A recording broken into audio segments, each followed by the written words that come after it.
સુરતના જાણીતા Bombay માર્કેટના gate number 4 નજીક એક બાઇક સ્લીપ થતા એકનું મોત થયું હતું તો એકની હાલત ગંભીર હોવાની વિગત જાણવા મળી હતી. સુરતના બોમ્બે માર્કેટ વિસ્તારમાં વહેલી સવારે ગંભીર અકસ્માતની ઘટના સામે આવી હતી. બોમ્બે માર્કેટ ગેટ નંબર 4 નજીક એક બાઇક સ્લીપ થતા બાઇક ચાલકનું ઘટના સ્થળે જ મોત થયું હતું, જ્યારે બીજાને ગંભીર હાલતમાં સારવાર માટે હોસ્પિટલ ખસેડવામાં આવ્યો હતો. વહેલી સવારે અંદાજે 7:30 વાગે આ અકસ્માતની ઘટના બની હતી, જેમાં બાઇક અચાનક સ્લીપ થતા સવાર બંને વ્યક્તિઓને ભારે ઈજા પહોંચી હતી. આ ઘટનામાં મયુરભાઈ બાબુભાઈ સોનાવણેનું ઘટના સ્થળે કરુણ મોત નીપજ્યું હતું. જ્યારે આ ઘટનાની જાણ થતા પોલીસ ટીમ તાત્કાલિક સ્થળ પર પહોંચી ગઈ હતી અને આગળની તપાસ હાથ ધરી હતી. તો અકસ્માતનું ચોક્કસ કારણ હજુ અકબંધ છે અને પોલીસ તપાસ બાદ જ વધુ વિગતો સામે આવશે તેવું પોલીસ તપાસ અધિકારીએ જણાવ્યું હતું. પ્રકાશભાઈ જી, શું ઘટના ઘટી હતી? એક્સિડન્ટ થયું છે, રોડ એક્સિડન્ટ.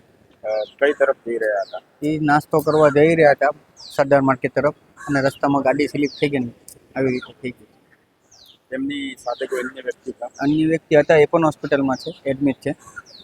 સ્લીપ થતા બાદ તેમને ક્યાં દાખલ કરવામાં આવ્યા? એમને ભાઈને દાખલ એક્સપાયર થઈ ગયા ને જગ્યા ઉપર જ ઘટના સ્થળ ઉપર જ મોત? ઘટના સ્થળ ઉપર જ મોત થઈ ગઈ છે. અને અન્ય વ્યક્તિ સાથે? અન્ય વ્યક્તિને વાગ્યું છે તો એને હોસ્પિટલમાં સારવારમાં લઈ આવ્યા હતા એના માટે. આ ઘટના છે તે કયા વિસ્તારમાં ઘટી હતી? એ બોમ્બે માર્કેટ પાસે 4 નંબરના ગેટની સામે અંદર રસ્તો જાય છે એની ત્યાં થયો છે. આજે ઘટી હતી? આજે સવારમાં 7-7:30 વાગ્યાની આસપાસ.